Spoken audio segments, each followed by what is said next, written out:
Hello mga besh! For today's video mga besh, ang i-share ko sa inyo ay ang paulit-ulit na tanong ng ating mga beshiwap.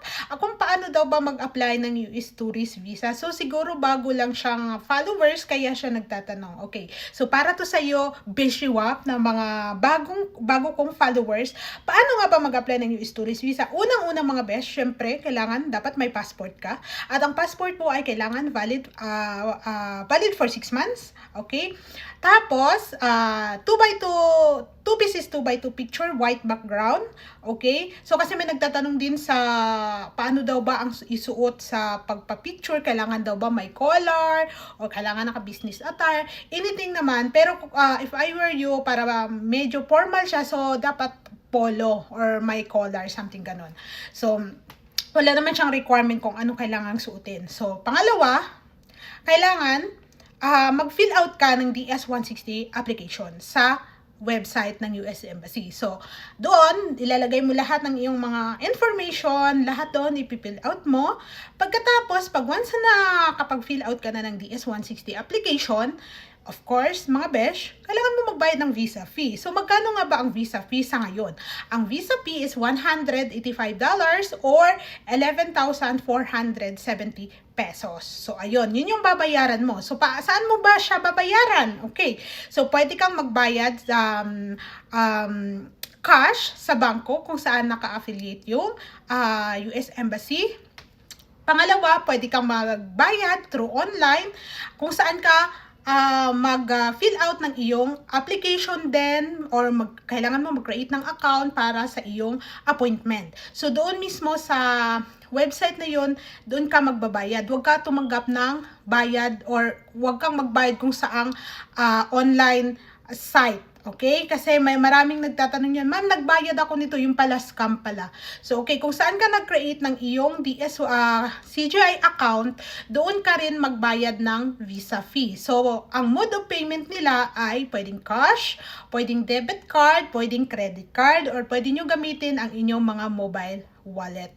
Yon. Kung sabihin mo, gusto mong magbayad gamit ang GCash, yes, pwede. QR code. O yun. So, pwede yon. Pangatlo, ay pang-apat na pala, pag once na nakapag-create ka na ng iyong CGI account at nakapagbayad ka na rin ng visa fee, of course mga besh, ano pang next? So, mag-set ka na ng appointment. Dalawang klase ng appointment mga besh. Una, pag nag-set ka ng unang appointment para yun sa biometric, kung saan ka mag-fingerprint at mag-picture taking sa Parcal. Doon po yan gaganapin. Doon yan ang iyong unang appointment. So, pangalawa, kasi dati mga besh, pinag-isa lang yan sila kung saan ka mag-biometric sa US Embassy na after mo mag-biometric and then at the same day lang din ang iyong interview. Ngayon mga besh, hindi na.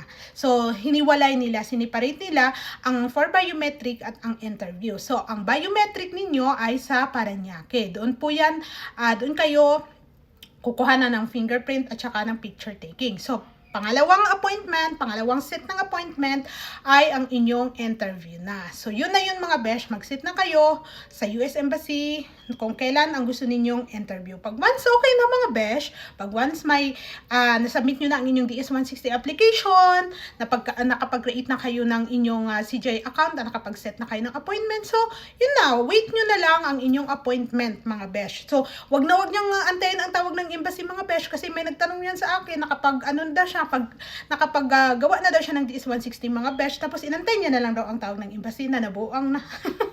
Besh, hindi tatawag ang embassy sa iyo, baka abutan ka ng 10 years dahil kakaantay. Hindi yan sila magtatawag sa iyo mga besh. Ikaw mismo na aplikante ang mag-set ng appointment para ikaw ay ma-interview. So, ayun. So, pag once okay na yun mga besh, pag araw na ng iyong interview, mga dapat dadalhin, ayan, kompleto na to.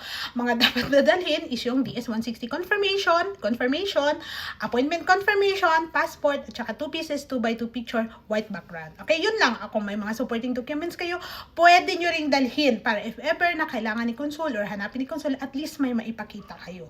So, ayun. So, besh, sana nasagot ko ang iyong tanong sa mga bagong followers ko. So, ito na. Ginawan ko na siya ulit ang video.